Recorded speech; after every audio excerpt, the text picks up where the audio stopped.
வணக்கம் மக்களே. Big pass Malayalam லைவ்ல ஒரு வழியா ஹோட்டல் டாஸ்க்கு முடிவுக்கு வந்துருச்சு. ஸோ எக்ஸ்பெக்ட் பண்ண மாதிரி ஹோட்டல் டாஸ்க் அவ்வளோ இன்ட்ரெஸ்டிங்காக நடந்துதான்னா ஒரு டனல் டீம் இன்னைக்கு பண்ண ஒரு சுவாரஸ்யமான விஷயமா இருக்குது. இதெல்லாம் நடந்தது. கடைசியில் அந்த டைமண்டோட திருட்டு நடந்தால் நல்லா இருக்கும்னு எதிர்பார்த்துட்டு இருந்தேன். அந்த ஒரு ஃபீலிங் மிஸ் ஆயிடுச்சு. நைட்டெல்லாம் வச்சுருந்தா இன்னும் இன்ட்ரெஸ்டிங்காக இருக்கும். பட் அதுக்குள்ளேயே நிறைய பிரச்சனைகள்லாம் வந்து இந்த டாஸ்க்கை இப்பயே முடிச்சிடறா போதடாடியே விடுங்கடா அப்படின்ற மாதிரி பிக் பாஸ் விட்டுட்டார் அந்த டாஸ்க்கு. ஸோ இந்த டாஸ்கோட முடிவில் எக்ஸாக்டாக கெஸ்ட்டு பிளான் பண்ண மாதிரி தான் ஒரு டீமை ஜெயிக்க வச்சுருக்காங்க. குறிப்பாக யாருன்னு பார்த்தீங்கன்னா ஸோ டென் டீம் 485 பாயிண்ட் வாங்கியிருக்காங்க. இன்னொரு பக்கம் நெக்ஸ்ட் டீம் வந்து 305 பாயிண்ட். ஸோ டோட்டலாக டாமினேஷன் பை டென் டீம். அதுக்கேற்ற மாதிரி அவங்க வேலைகள் எல்லாமே கிறிஸ்டல் கிளியராக நீட்டாக பண்ணதுக்கான சன்மானம் தான்.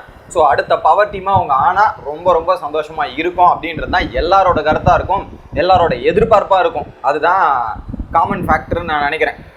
ஸோ அதை தவிர்த்து என்னெல்லாம் நடந்தது அப்படின்றது பார்த்தீங்கன்னா ஸோ ஒரு பக்கம் ஒரு அக்ரிமெண்ட்லாம் போடலாம் அப்படின்ற மாதிரி சிஜோ முயற்சி பண்ணார். நீ இந்த டைமண்டை திருறதுக்கு ஹெல்ப் பண்ணு, நான் காயின்லாம் வாங்கி தரேன்ற மாதிரி பல முயற்சிகள் பண்ணாங்க. பட் இது ஜின்டோ அந்த ரூமை விட்டு நான் வரமாட்டேன், அந்த டைமண்டை எடுக்க விட மாட்டேன்ற மாதிரி எனக்கு கொடுத்த டாஸ்க்கை நான் முழுக்க கம்ப்ளீட் பண்ணுவேன்ற மாதிரி ஜின்டோ அதுலேயே இருந்தார். அதுக்கப்புறம் பிக் பாஸ் இதுக்கு மேலே ஒரு பிரோஜனம் இல்லைன்ற மாதிரி பஸ்ஸர் அடித்து எல்லாரையும் லிவிங் ஏரியாவில் வந்து டாஸ்க்கை முடிக்க சொல்லிட்டு காயினை கொடுக்க சொன்னாங்க. குறிப்பாக 2 ஜட்ஜஸ் இருக்காங்கல்ல, 2 கெஸ்ட்டு, அவங்க வந்து ஸ்ரீரேகாவோட பர்ஃபார்மன்ஸில் ரொம்ப இம்ப்ரெஸ் ஆகிட்டாங்க.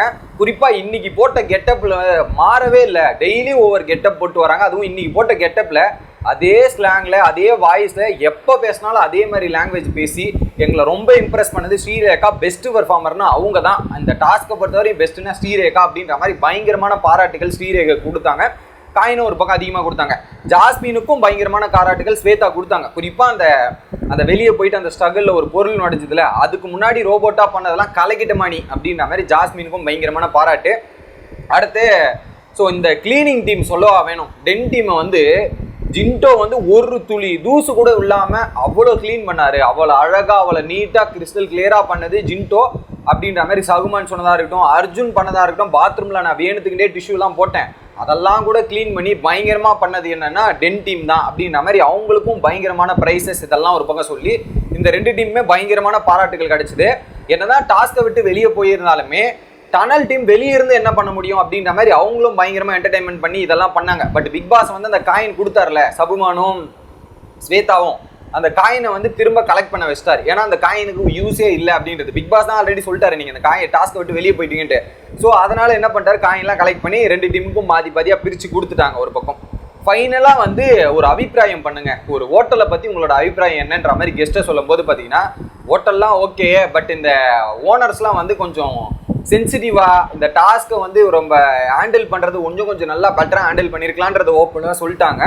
ஸோ இன்னும் கொஞ்சம் நிறைய பேர் அதில் நோரா வந்து ஸ்டோரி டெல்லர் வந்து வேற லெவலாக ஒரு ஸ்டோரி டெவலப் பண்ணி பல விஷயங்களை நோரா சொல்கிறாங்க.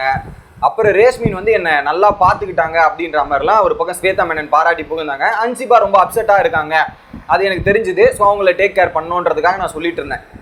இன்னொரு பக்கம் சபுமான் வந்து பார்த்தீங்கன்னா அபிஷேக் என்னப்பா பண்ணுற, அபிஷேக் என்ன பண்ணுறீங்க, நீங்கள் ஒன்றும் பண்ணல, உங்களோட இன்வால்மெண்ட்டே இல்லை அப்படின்றது ஓப்பனாக சொல்லிட்டாங்க.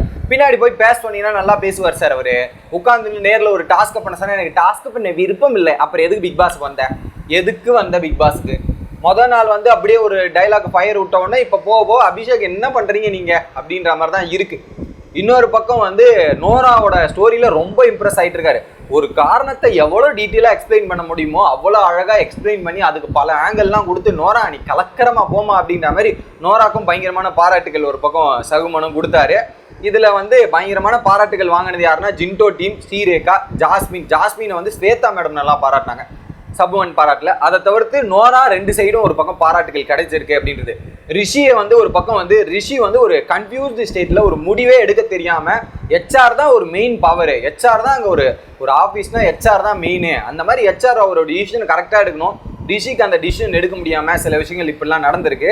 ஸோ அதை தவிர்த்து பார்த்தீங்கன்னா நான் கொடுத்த டாஸ்க்காக நீங்கள் கன்வின்ஸ் பண்ணிட்டு 150% எஃபெக்ட்லாம் போட்டது ரொம்ப நல்லா இருந்ததுன்ற மாதிரி சகுமன் பாராட்டினார். குறிப்பாக அந்த 20 காயின் வாங்க சொன்னாங்களே அந்த ஒரு டாஸ்க்கை பொறுத்தவரையும் பயங்கரமான பாராட்டுகள்லாம் முடிஞ்சதுக்கப்புறம் பிக் பாஸ் திரும்ப ட்விஸ்ட் வைக்கிறார். அந்த ரத்தனக்கல்ல யாரும் எடுக்கல, ஸோ ஆக மொத்தத்தில் எடுக்கலைன்னா அது அப்படியே இருக்குல்ல. ஸோ இப்போ கெஸ்ட் இந்த வீட்டை விட்டு போகிற வரையுமே அந்த கல் இந்த வீட்டில் தான் இருக்க போகுது. ஸோ அந்த கல்லை யாரை திருடுறீங்களோ அவங்களுக்கு அந்த பவர் கிடைக்கும் அப்படின்றது பிக் பாஸ் சொல்லிட்டார். யார் வேணாலும் திருடிக்கலாம்.